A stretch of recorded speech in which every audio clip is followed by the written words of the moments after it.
नमस्ते फ्रेंड्स। इस वीडियो में मैं आपको ग्रहों की दृष्टियों के बारे में क्लियर करना चाहूँगा।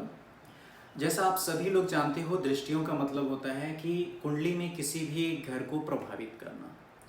और जो हमारे वैदिक ज्योतिष में जो ग्रह हैं, सूर्य, मंगल, बुध, गुरु, शुक्र, शनि, राहु, केतु, तो इन सभी ग्रहों के पास सातवीं दृष्टि होती है, सिर्फ राहु और केतु को छोड़ के।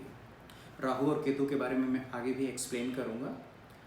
तो और जो कुछ ग्रह, बाहरी ग्रह, मतलब जो आउटर प्लैनेट्स जिनको कहते हैं, जैसे शनि, गुरु और मंगल, इन ग्रहों के पास अतिरिक्त एक्स्ट्रा मतलब अतिरिक्त दृष्टियां भी हैं। जैसे गुरु के पास 5वीं और 9वीं दृष्टि है, 7वीं दृष्टि के साथ साथ। मंगल के पास 4थी और 8वीं दृष्टि है। शनि के पास 3री और 10वीं दृष्टि है। लेकिन राहु और केतु के बारे में बहुत सारी कंफ्यूजन्स हैं। आप बहुत सारी बुक्स में भी पढ़ोगे, बहुत सारे एस्ट्रोलॉजर्स भी को भी कहते हुए आप देखोगे कि राहु केतु के पास 5वीं दृष्टि होती है, 7वीं होती है, 9वीं होती है, जैसे गुरु के पास होती है। बहुत सारे लोग कहेंगे 7वीं नहीं होती, सिर्फ 5वीं और 9वीं दृष्टि होती है। कुछ लोग कहेंगे कि राहु के पास 12वीं दृष्टि होती है। कुछ लोग कहेंगे केतु के पास 6ठी दृष्टि होती है, 6th एस्पेक्ट भी होता है। लेकिन जब आप बहुत सारी प्रैक्टिस करोगे, बहुत सारी प्रेडिक्शंस करोगे, रिसर्च करोगे, तो आपको पता चलेगा कि राहु और केतु के पास कोई दृष्टि ही नहीं होती है। राहु और केतु दूसरे ग्रहों को रिप्रेजेंट करते हैं, दूसरे ग्रहों का रिजल्ट देते हैं, और उन ग्रहों का देते हैं जो उनको प्रभावित कर रहे होते हैं। जैसे अगर कोई ग्रह राहु और केतु को देख रहा है तो वो उसका भी रिजल्ट देगा। कोई ग्रह राहु और केतु के साथ बैठा हुआ है तो वो उसका भी रिजल्ट देगा। ये मैं आपको एग्जाम्पल्स के साथ क्लियर करूंगा। मान लीजिए राहु आपके असेंडेंट यानी लग्न में बैठा हुआ है और शनि आपके 11वें घर में बैठा है। जब राहु की अंतरदशा या 3rd लेवल दशा या महादशा में आप देखते हो कि आपका 11वां हाउस जो है आपकी कुंडली का, वो एक्टिवेट हो रहा है। जैसे आपके गेन्स बढ़ रहे हों, प्रॉफिट बढ़ रहे हों, आपके फ्रेंड्स बढ़ रहे हों, तो आप क्या सोचोगे कि राहु के पास 11वीं दृष्टि है, इसीलिए 11वां घर भी एक्टिवेट हो रहा है, क्योंकि दशा अंतरदशा ये सब तो राहु की चल रही है। लेकिन अगर आप नोटिस करोगे कि शनि जो 11वें घर में पहले से बैठा हुआ है, शनि के पास 3री दृष्टि होती है और वो 3री दृष्टि राहु पे जा रही है, आपके लग्न पे जा रही है। इसलिए राहु जो है शनि का रिजल्ट दे रहा है, आपके 11वें घर को एक्टिवेट कर रहा है। एक और एग्जाम्पल लेते हैं।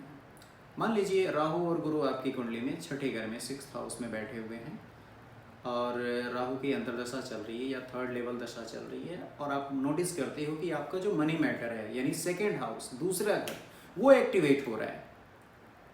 और दूसरा घर 6th हाउस जहाँ पे राहु और गुरु हैं, वहाँ से 9वां घर पड़ेगा आपका। आप 6ठे घर से दूसरा घर जो होता है वो 9वां घर होता है।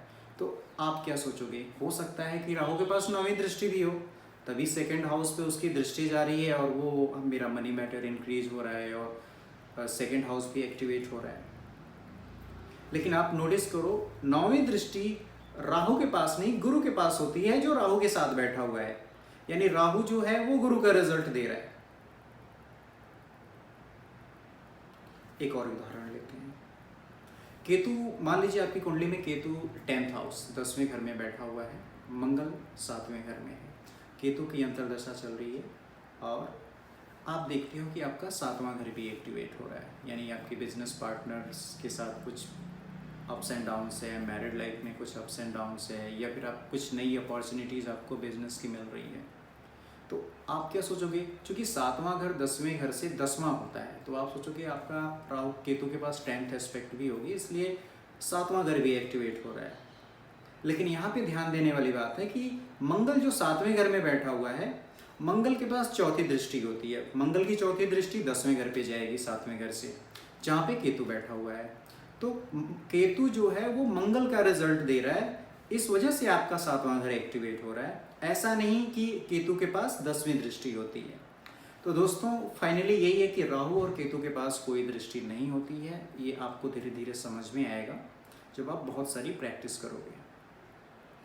तो इस वीडियो के लिए इतना ही, और सब्सक्राइब करना मत भूलिए, जिससे आपको नोटिफिकेशंस मिलती रहें ऐसे कमिंग इंटरेस्टिंग वीडियोस के बारे में। तो अपना ध्यान रखिए। Thank you.